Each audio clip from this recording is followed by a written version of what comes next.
Subscribe to our YouTube channel and press the bell icon for the latest updates.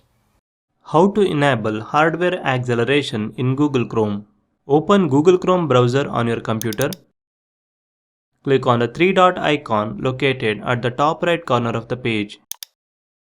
Go to Settings. In the left sidebar, click on Advanced drop-down arrow. Click on System. Under System section, toggle the button next to Use Hardware Acceleration when available. Relaunch the browser. That's it. Hardware acceleration is enabled on your Google Chrome browser. This is how you can enable hardware acceleration in Google Chrome. Thank you for watching.